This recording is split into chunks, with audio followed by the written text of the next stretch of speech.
하나님은 영이시니 예배하는 자가 신령과 진정으로 예배할지니라. 송영 찬송 부르시겠습니다.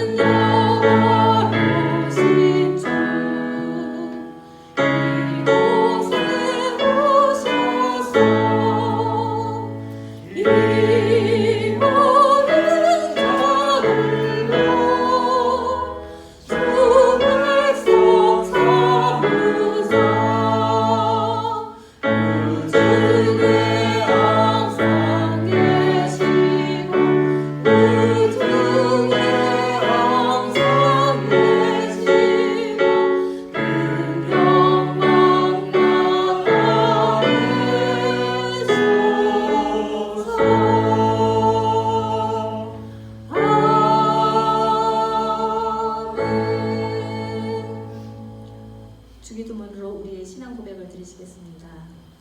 하늘에 계신 우리 아버지여, 이름이 거룩히 여김을 받으시오며 나라의 임하옵시며 뜻이 하늘에서 이루어진 것 같이 땅에서도 이루어지이다.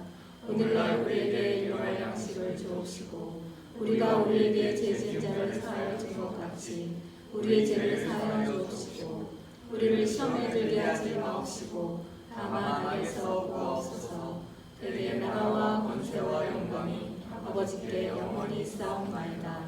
찬송가 382장 너 근심 걱정 말아라 찬양 드리시고 전주환 집사님 나오셔서 대표 기도 해주시겠습니다. 주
기도드리겠습니다.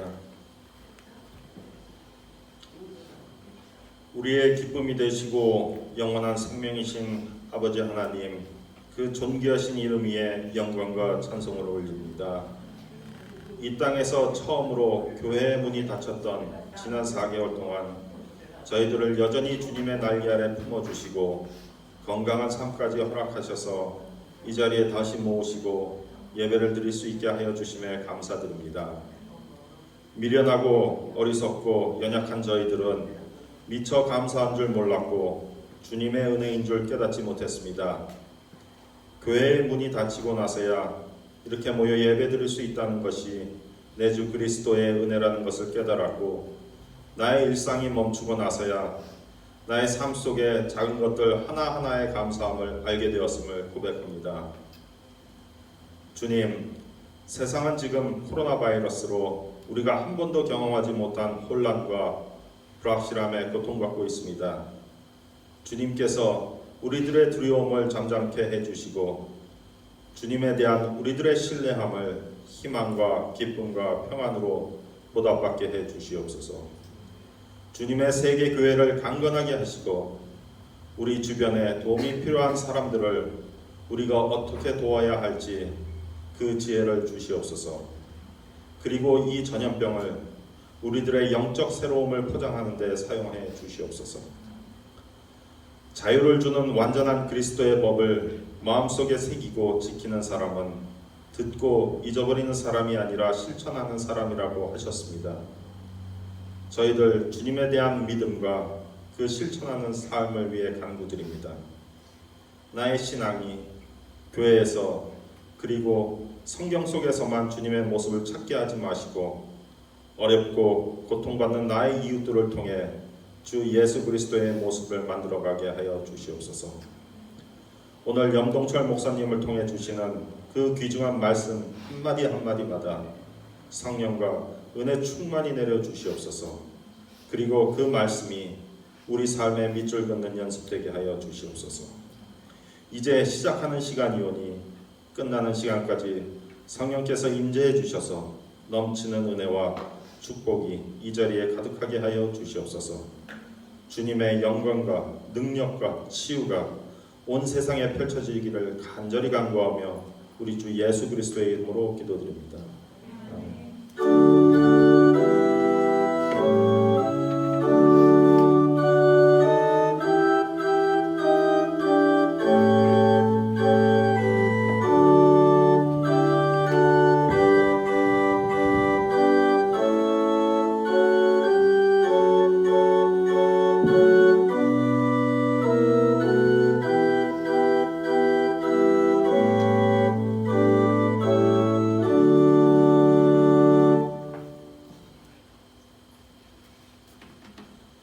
할렐루야. 주 안에서 사랑하고 축복합니다. 오늘 옆에 계신 분 한 번 더 인사하시겠습니다. 모든 일이 잘 될 줄 믿습니다. 주만 바라봅시다. 이렇게.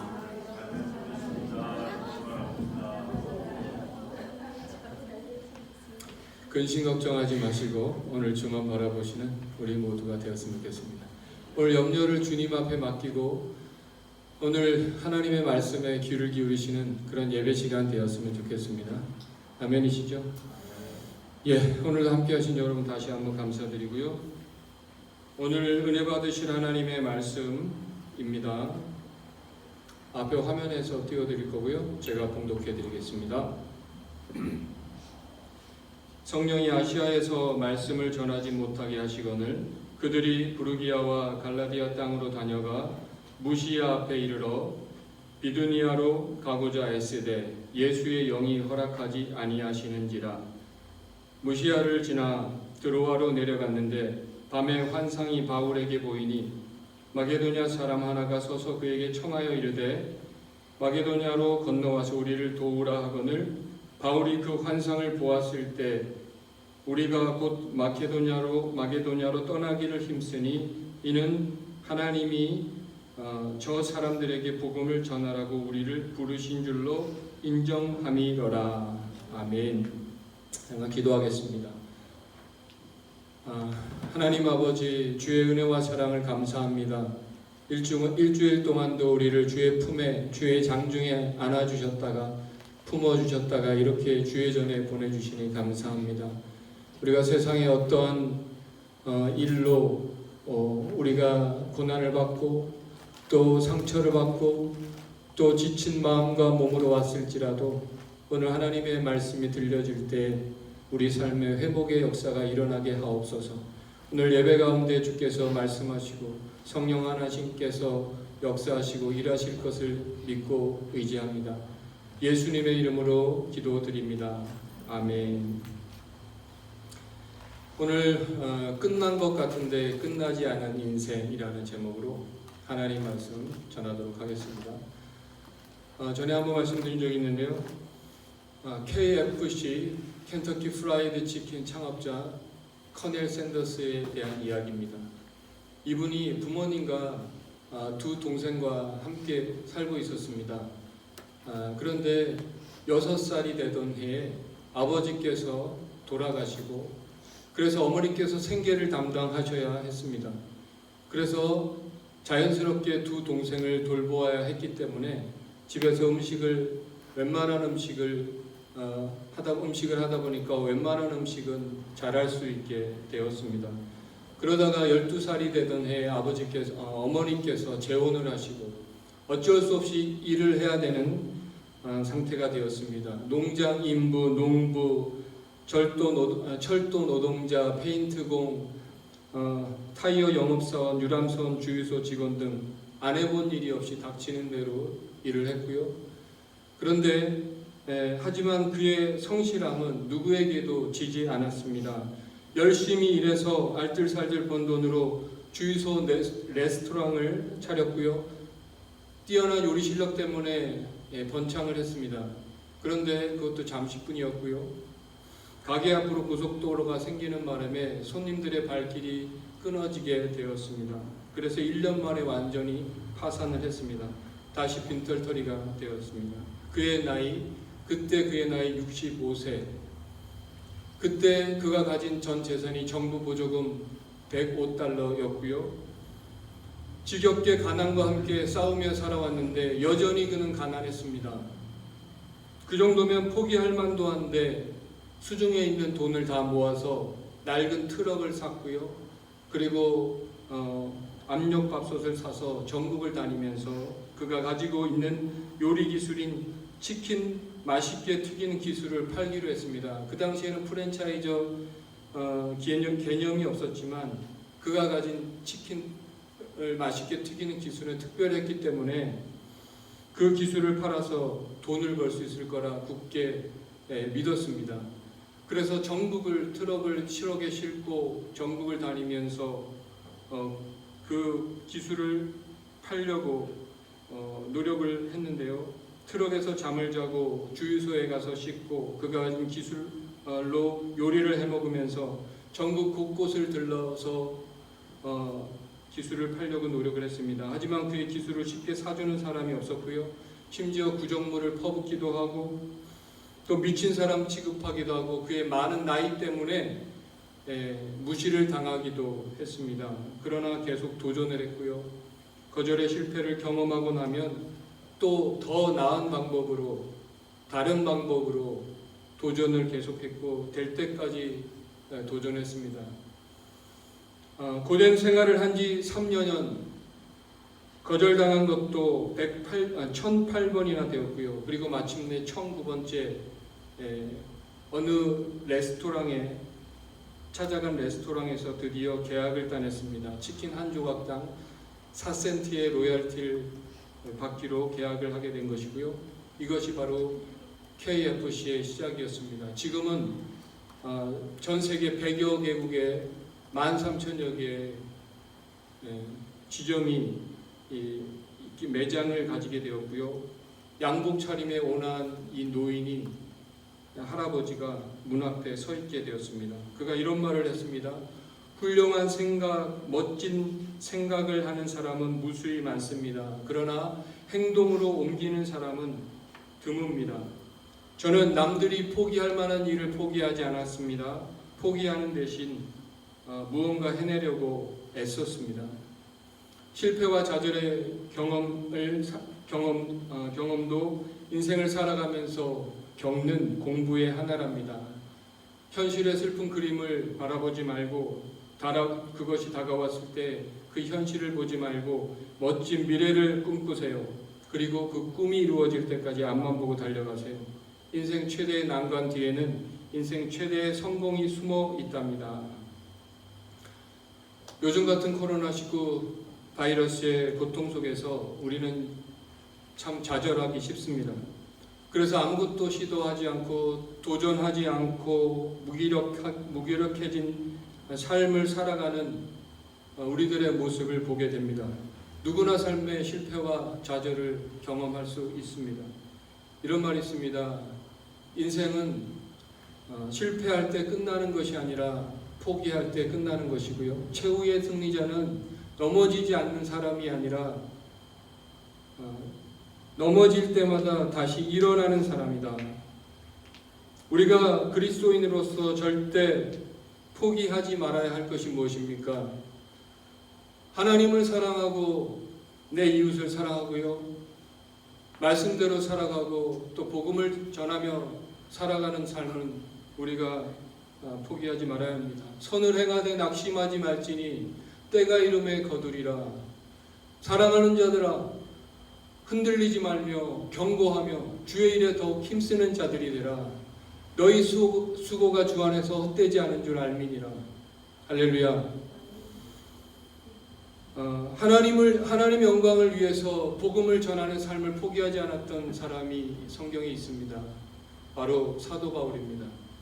저는 오늘 이 사도행전을 통해서 이 사도 바울의 행적을 따라가며 그가 그 고난 가운데 어떻게 하나님의 사명을 끝까지 완수하게 만들었는지 그 비결이 어디에 있는지 한번 생각해 보려고 합니다. 첫째는요, 사도행전 14장에 보면 그가 안디옥에서 또 이고니온에서 그를 쫓아온 유대인들이 무리를 충동해서 바울을 돌로 치게 합니다. 얼마나 쳤는지 그가 죽었다고 생각할 정도로 그는 맞았는데요. 그래서 사람들이 버리고 갈 정도였습니다. 그런데 놀랍게도 바울은 일어나서 그 이튿날 더베로 전도하러 떠났다고, 마치 아무 일도 일어나지 않은 것처럼 그는 일어났다고 성경은 담담히 표현하고 있습니다. 더 놀라운 사실은 바울은 쉬운 길이 아니라 자신을 죽이려고 하는 그 사람들이 있는 그 전도한 지역을 거쳐서 다시 안디옥으로 복귀하며 1차 전도 여행을 마칩니다. 어떻게 이런 담대함이 있을 수 있을까? 그를 향한 반대와 핍박, 거절과 실패에도 전혀 개의치 않는 꿋꿋하게 복음을 전하고 있습니다. 뿐만 아니라 자신의 복음을 전해서 새롭게 하나님을 믿게 된 사람들에게 찾아가서 오히려 격려를 합니다. 마음을 굳게 하여 믿음에 머물러 있으라. 쉽게 좌절하는 우리의 모습을 반성하게 됩니다. 결국 위대한 사람은요, 실패하지 않는 사람도 아니고 반대자가 없는 것도 아니고요, 그런 반대와 실패 속에 포기하지 않는 인내하는 사람이라는 것입니다. 히브리서 10장 35절에 말합니다. 그러므로 너희 담대함을 버리지 말라. 이것이 큰 상을 화면 띄워주시고요. 큰 상을 얻느니라. 너에게 인내가 필요하면 너희가 하나님의 뜻을 행한 후에 약속을 받기 위함이라. 잠시 잠깐면 이가 오시리니 지체하지 아니하리라. 오직 의인은 믿음으로 말미암아 살리라. 또한 뒤로 물러가면 내 마음이 그를 기뻐하지 아니하리라 하셨느니라. 우리는 뒤로 물러가 멸망할 자가 아니요 오직 영혼을 구원함에 이르는 믿음을 가진 자니라. 할렐루야. 돌팔매와 매질, 배고픔과 질병이 바울에게 아무런 방해가 되지 않는 것처럼 보입니다. 어떻게 이것이 가능했을까요? 여러분, 전도자의 삶이란 그 고난에 초점이 맞춰져 있는 것이 아니라 하나님의 영광을 바라보는 눈을 가진 사람입니다. 시선이 하나님 나라에 고정되어 있고요. 오직 그날의 영광을 주목해야 한다는 것입니다. 그러므로 주의 나라를 바라보는 자에게 이 시련과 핍박은 통과해야 할 길일 뿐인 것입니다. 아버지가 자식과 아내를 심하게 핍박하는 그런 가정이 있었습니다. 그 집에 아이가 6살, 8살, 9살입니다. 그 아이들이 어머니와 함께 금요일마다 철야 예배에 나가서 기도를 합니다. 어느 날 어머니께서 아프셔서 큰딸이 동생들을 데리고 철야 예배에 나가서 맨 앞에서 예배를 드리는데 성령을 받았다고 합니다. 그래서 이 딸이 집에 돌아와서 어머니께 말합니다. 엄마, 아빠에게 감사드려요. 아빠 때문에 우리가 이렇게 교회에 나와서 기도하게 되었으니까요. 라고 말을 했다고 합니다. 여러분, 우리에게 성령이 우리 안에 들어오시면 고난을 보는 관점이 바뀝니다. 우리는 고난과 시련을 바라보는 사람이 아니고요. 바울은 자신의 질병으로, 그런 자신의 약함 때문에 그리스도의 능력이 자신에게 머물렀다고 그런 고백을 합니다. 도리어 내가 크게 기뻐한다고, 이제 나의 약한 것들을 자랑하게 되었다고 말합니다. 할렐루야. 그리스도의 능력을 보게 되었다는 것입니다. 오늘 본문에서 오늘 본문 사도행전 16장에서요. 바울이 아시아로 가려고 했을 때 예수의 영이 막았다고 말하고 있습니다. 환상 가운데 마케도냐 사람을 보여주심으로 유럽의 첫성 빌립보로 가게 인도하시는데요. 복음의 주체가 성령이라는 것을 우리는 발견하게 되고요. 성령께서 계획을 가지고 이끌어 가십니다. 여러분과 저의 삶에 성령님의 계획을 보시게 되기를 주님의 이름으로 축원합니다. 여러분의 길이 막히셨다면 또 다른 길을 보게 되시기를 주님의 이름으로 축원합니다. 바울이 아시아로 가려고 했던 이유가 무엇일까요? 바로 아시아로 가려고 했던 이유가 사역이 잘 되었기 때문입니다. 여러분, 잘 되는 것만이 하나님의 뜻은 아니고요. 하나님이 원하시는 길을 가는 것이 하나님의 사역입니다. 다만 우리가 할 일은 성령의 뜻에 민감하고 그분의 뜻을 분별하고 하나님의 뜻을 분별해야 된다는 것입니다. 한편 바울은 이 빌립보에서 귀신 들린 여인의 귀신을 쫓아내고 그래서 그 여인이 점치는 것을 더 이상 할 수 없게 되었을 때 그 여인의 주인들이 바울을 고소하고요, 그 성을 소란케 하는 사람이라고 그의 옷을 벗기고 매를 때리고 감옥에 집어넣고 착고를 채웁니다. 어떻게 이런 일이 생길까? 여러분, 우리가 성령의 뜻을 따라 성령의 뜻을 순종해서 유럽의 첫성 빌립보까지 왔는데 참 이해가 되지 않습니다. 매를 맞고 피가 나고 그런 고난 속에서 그가 한밤중에 일어나서 한 것이 무엇입니까? 기도하고 찬송하는 것이었습니다. 여러분, 고난 중에 있으십니까? 기도하고 찬송하십시오. 옥문이 열릴 줄로 믿습니다. 저에게는 오디세이 8인승 차가 있는데요. 안타깝게도 아직 주차할 공간이 없어서 길거리에 주차를 해놓습니다. 그런데 때로 지나가는 사람들이 흠집을 내기도 하고 또 뭔가 망가뜨리기도 하는데요. 어제는 나가서 보았더니 뒤에 백밀러 쪽을 돌로 찍었는지 금이가 있더라고요. 순간 화가 나고 또 기분이 좋지 않았습니다. 그런데 제가 이 설교를 준비하고 있어서 정말 기도하고 찬송을 하며 감사를 올려드렸습니다. 그런데 또 오늘 아침에 이렇게 여기 와서 보니까 교회 마이크가 없어지고 지금 줄이 없어지는 엄청난 고난이 다가왔고요. 그래서 저는 예배드리기 전에 이런 생각했습니다. 오늘 하나님 앞에 기도하고 찬송하고 감사를 올려드려야겠구나. 그러면 다시 찾게 되는 역사가 있을 줄 믿습니다. 할렐루야. 여기서 중요한 것은요, 바울과 실라가 기도하고 찬송할 때 죄수들은 귀를 기울이고 있었다는 것입니다. 한밤중에 바울과 실라가 기도하고 하나님을 찬송하며 죄수들이 듣더라. 오늘 우리의 고난을 세상 사람들이 주목하고 있다라는 것입니다. 만약 바울이 그 고난 가운데 주저앉아 원망과 불평을 쏟아냈다면 하나님의 역사는 하나님의 역사는 거기서 끝났을지도 모르겠습니다. 옥문도 열리지 않았을 것이고요. 뿐만 아니라 그를 지키던 간수가 구원받기도 힘들고 빌립보 교회가 세워지지도 못했을 것입니다. 바로 이 기도와 찬송이 상황을 역전시키는 반전의 원동력이 되었던 것입니다.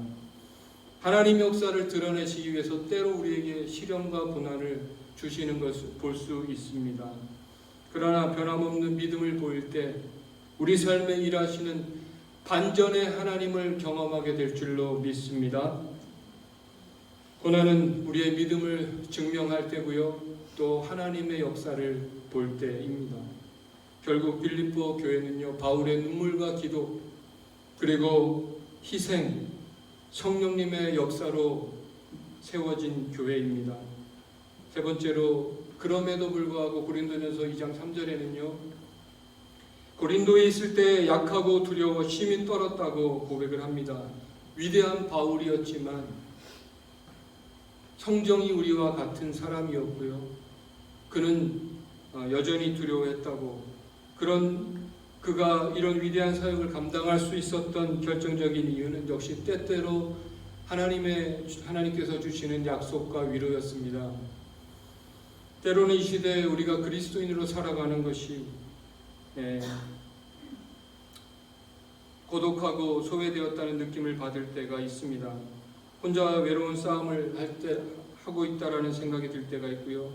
그러나 우리가 다시 일어서서 사명의 길을 갈 수 있는 것은 바로 이 때때로 주시는 하나님의 위로와 약속이라는 것입니다. 호주에 와서 가장 힘들 때마다 하나님의 약속의 말씀이 있으셨고요. 또 하나님의 약속의 말씀이 또 때로는 사람들 통해서 위로하시는 그 위로가 오늘 저와 여러분을 이 자리에 있게 한 줄로 믿습니다. 사도행전 18장 10절에 보니까 두려워하지 말라, 침묵하지 말고 말하라. 내가 너와 함께 있음에 어떤 사람도 너를 대적하여 해롭게 할 자가 없을 것이니 이는 이 성중에 내 백성이 많음이라. 황철규 목사님의 책 복 있는 사람이라는 책에 이런 글이 있습니다.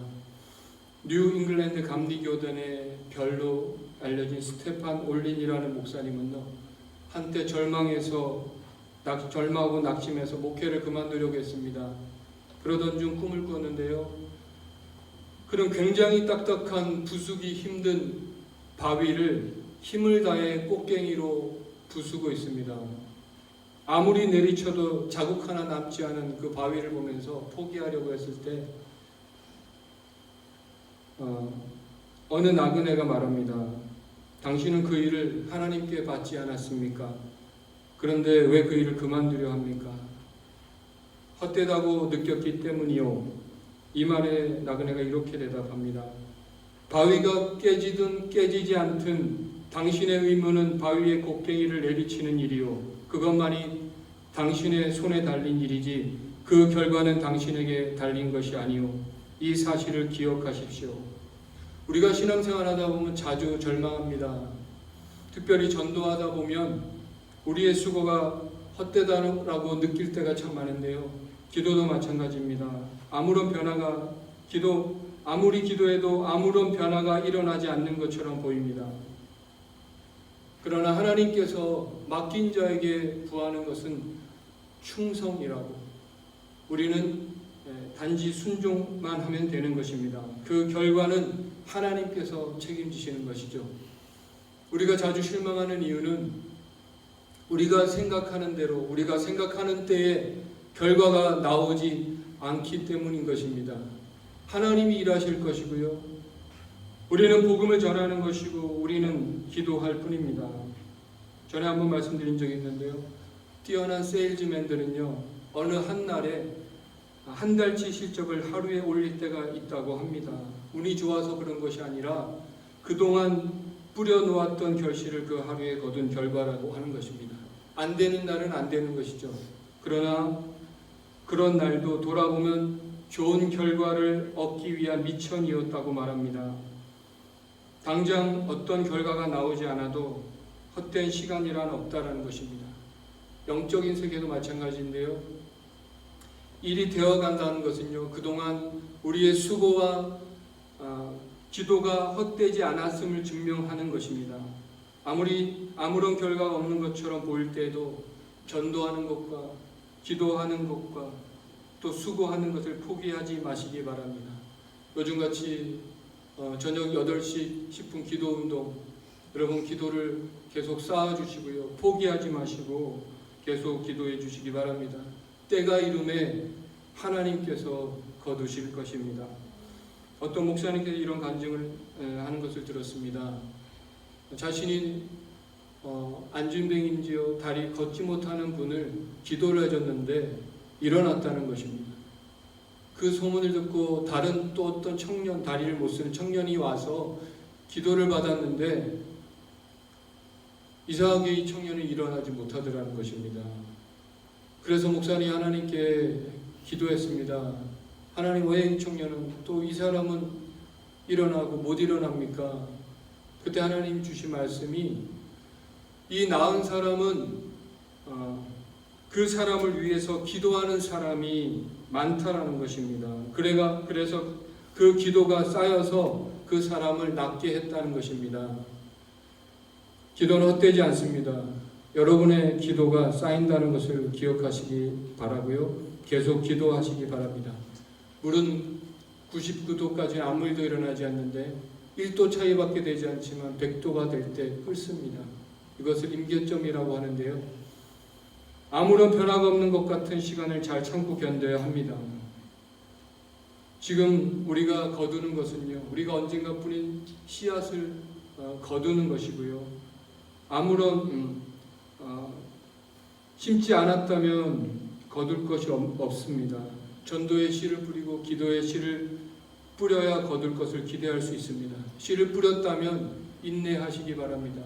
농부가 씨를 뿌리고 아무리 열심히 가꾸어도요 그 열매를 빨리 거둘 수는 없습니다. 그렇다고 시간이 지나야 되고요, 때가 되면 열매를 거두게 되는 것입니다. 그러므로 여러분 삶과 우리의 사역의 열매는 내가 열심히 해서 얻는 것보다 오히려 참고 인내할 때 얻어지는 것이 더 많다라는 것입니다. 로마를 향하여 가고 있는 바울이 탄 배가 유라굴로라는 광풍을 맞이합니다. 아무런 문제 없이 살아가던 우리의 인생에 갑작스런 질병 또 어려움이 찾아옵니다. 마치 난파된 배처럼 내 스스로 내 자신의 인생을 감당할 수 없는 그런 어려움에 봉착하게 되고요. 그래서 선원들은 자신들이 욕심으로 가져온 그 곡물을 부어버리고 또 배 안에 무거운 장비들을 버리기 시작합니다. 때로 고난은 평소에 우리 삶에 가치 있다고 여겨지는 것들이 아무런 가치가 없다는 것을 발견하게 됩니다. 그리고 우리 안에 더러운 것들을 버리게 만들죠. 우리 속에 있는 탐욕, 음란, 우상, 이기심으로 똘똘 뭉쳐진 우리의 자아들, 그런 것들을 보게 만드는 거죠. 그런 것들을 버리고 비웠을 때 비로소 성령님이 다스리는 삶이 시작되는 것입니다. 그 순간 하나님의 말씀이 들립니다. 여러분이여 안심하라. 하나님의 말씀이 들릴 때 어떤 절망도 소망으로 바뀌는 것입니다. 언젠가 소개해드렸던 박정근 목사님의 책에 나오는 글인데요. 꽤 오래전에 탄광에서 사고가 났습니다. 오랜 작업 끝에 사람들을 구조했는데요. 양쪽에서 탄광에서 구조를 했는데 한쪽에서 구조한 사람들은 다 살았고 한쪽에서 또 구조한 사람들은 다 죽었다라는 것입니다. 그 이유를 알아봤더니 바로 전화선 때문이었다는 것입니다. 한쪽은 전화선이 연결되어 소식을 전합니다. 살아있니? 걱정 마. 우리가 작업하고 있어. 5m 남았어. 조금만 참어. 우리는 지금 코로나19라는 같은 태풍 속에서 같은 고난, 같은 어려움을 겪고 있습니다. 그러나 하나님과 전화선이 연결된 사람은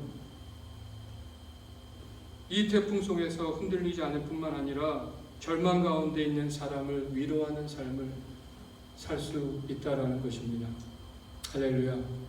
마지막으로 여러분, 그리스도인이 고난을 극복할 수 있는 근본적인 힘이 무엇일까요? 전에 또 말씀드렸지만 잠수함을 타고 바다 깊숙한 곳을 내려가 보면요, 수압이 너무 세서 잠수함이 내려가지 못하는 지역이 있습니다. 그런데 거기에도 물고기가 살고 있다는 것입니다. 그 이유가 무엇인가?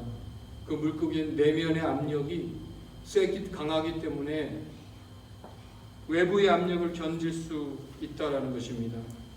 바로 성령이 우리 안에 들어오시면 우리 내면이 강해져서 삶의 어떠한 장벽도 견디고 극복하게 된다는 것입니다. 에베소 3장 16절에요. 그의 영광의 풍성함을 따라 그의 성령으로 말미암아 너희 속사람을 능력으로 강건하게 하시오며. 대표적인 사람이 베드로 아닙니까? 얼마 전까지 예수님을 부인하고 저주했던 그 겁장이 배신자였던 바로 그 베드로가 성령을 받고 나서 담대한 설교자로 변해 있습니다. 어떤 고난과 핍박에도 굴하지 않는 당당하게 복음을 전하는 능력, 그것이 바로 성령 충만입니다. 여러분, 사도행전은요, 성령 충만한 사람들이 써내려가는 그런 책입니다. 사도행전 29장을 보면 끝난 것 같은데 끝나지 않았습니다. 그 나머지는 이제 저와 여러분이 써가야 한다는 것입니다. 성령 충만한 사람들은요, 끝난 것 같은데 끝나지 않은 인생을 살게 되고요, 남들이 보기에는 다 끝나 보이고 이제 절망해서 넘어져야 할 것 같은데 다시 일어나는 인생을 산다는 것입니다. 그러므로 이제 성령 충만함으로 강하고 담대하게 사도행전 29장을 써가시는 기쁜 우리 교회 성도님 다 되시기를 주님의 이름으로 축원합니다. 아멘. 이 시간 같이 한번 찬양하기 원하는데요, 오늘 깊은 어려움과 좌절 속에서도 함께 주님을 바라보시는 여러분 되셨으면 좋겠습니다. 우리가 주님을 바라볼 때 우리 안에 소망이 있습니다. 어떤 어려움 속에서도 오직 주님을 바라볼 때만이 우리에게 소망이 있는 줄 믿습니다. 오늘 그 하나님 바라보시는 귀한 시간 찬양으로 영광 올려드리도록 하겠습니다.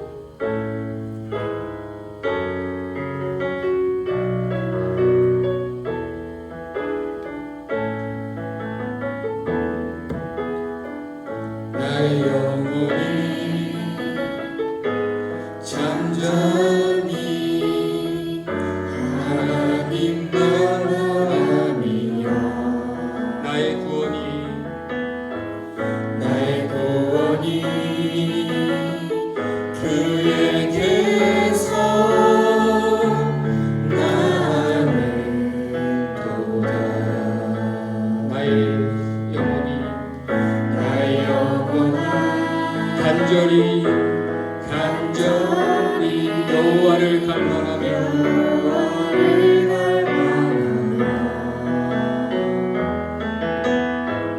나의 입술이 여호와를 찬양하리.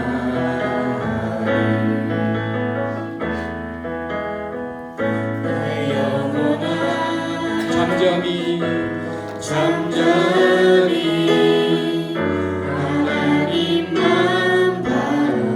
나의 소망이 저에게서 나는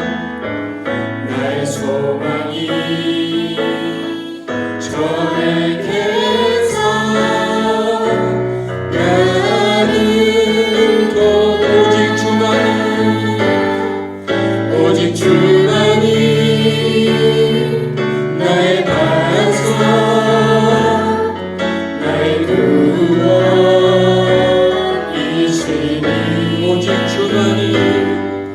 오직 주만이 나의 산성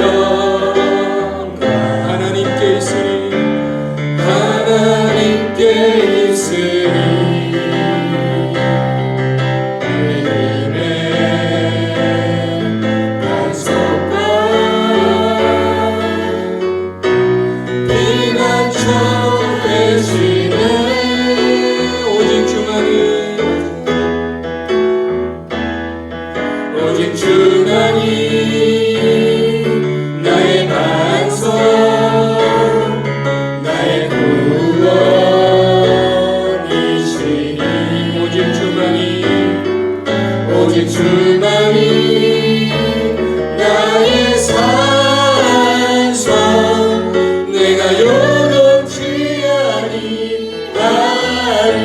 아멘. 같이 한번 눈을 감으시고요, 오늘 기도하기 원합니다. 나의 영혼이 잠잠히 하나님만 바라보기 원합니다. 주님이 나의 소망과 나의 반석과 나의 구원이 되심을 믿습니다. 주님이 나의 산성이 되시기에 내가 요동치 않습니다. 세상의 어떤 시련과 어려움과 고통과 고난이 다가와도 하나님, 우리 나그네 인생을 살기에 우리의 소망은 주의 영원한 나라 하나님께, 하나님의 나라에 우리의 시선이 고정되어 있기에 우리는 두려워하지 않습니다. 아버지, 어떤 시련 속에 좌절하지 않고 믿음의 길을 걸어가는 우리 모두가 되게 하옵소서. 사도 바울이 감옥 속에서 그 고난 속에 기도하고 찬송하였듯이 반전의 하나님을 우리가 경험하게 하옵소서. 그 하나님을 바라보게 하옵소서. 이 시간 우리 같이 한번 기도하기 원합니다. 아버지 하나님, 주님께서 오늘도 우리의 기도를 응답하셔서 우리의 삶 가운데, 주님, 우리의 시련 고난 가운데 주님 앞에 기도할 수 있게 하여 주옵소서. 주님 바라볼 수 있게 하여 주옵소서. 오직 주만이 나의 소망이 되십니다. 오직 주만이 나의 산성이 되십니다. 나의 구원이 되십니다. 아버지, 그 믿음으로 주님 바라보고 다시 일어설 수 있도록 우리를 붙들어 주옵소서. 오늘 우리를 붙드실 주님 바라보며 믿음의 삶을 경주해 나갈 수 있도록 우리를 강하고 담대하게 하여 주옵소서. 주께서 우리를 붙드실 줄 믿습니다. 주의 살아계심을 보게 하여 주옵소서. 주님의 살아 역사하심을 보게 하여 주옵소서. 오 주님, 역사해 주옵소서. 우리를 붙드실 그 하나님 다시 한번 바라보고 소망합니다. 오 주님, 감사합니다. 성령 하나님, 오늘도 믿음으로 주님 앞에 마음의 무릎을 꿇습니다. 우리 삶에 그저 나만 알고 욕심으로 가득 찬 우리의 이기심들, 우리의 악함을 이 시간 십자가 앞에 내려놓기 원합니다. 주님, 나를 다스려 주시고 통치하여 주옵소서. 하나님, 우리의 삶의 고난 가운데 하나님의 음성을 듣게 하시고 그 하나님의 음성을 듣고 우리가 다시 일어설 수 있도록, 그래서 다른 사람을 위로하고 격려하는 믿음의 삶을 살아가는 하나님의 백성들 다 되게 하여 주옵소서.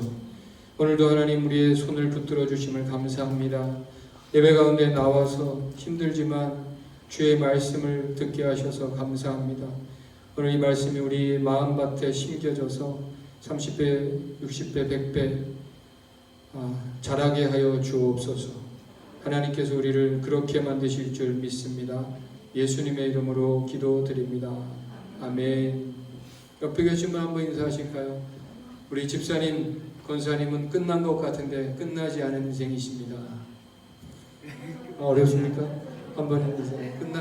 끝나지 않은 인생을 사시는 분이십니다.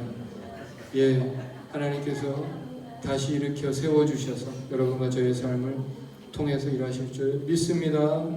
예, 다 일어나셔서 파송 찬양 드리고 축도 예배 마치겠습니다.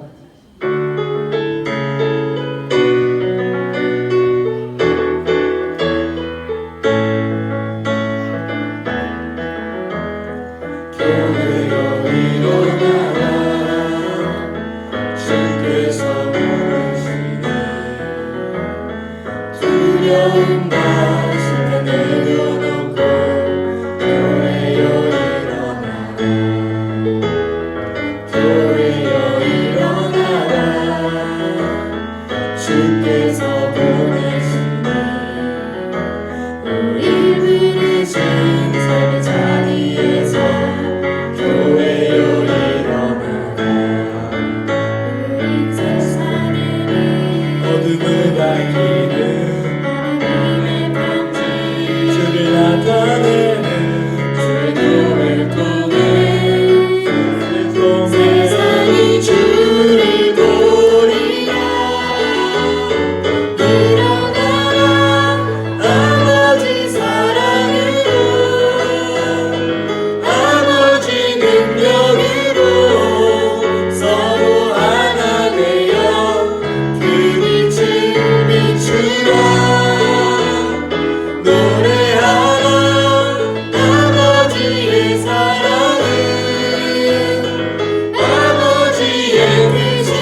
약속해 주신 예수 그리스도의 구속의 은혜와 하나님 아버지의 무한하신 사랑과 보혜사 성령님의 충만교통 역사 내주하심이 오늘도 삶의 고난 속에 기도하고 찬송하며 감사하는 주의 백성들 머리 위에 옥문이 열려지는 역사가 지금부터 영원까지 있기를 간절히 축원하옵나이다.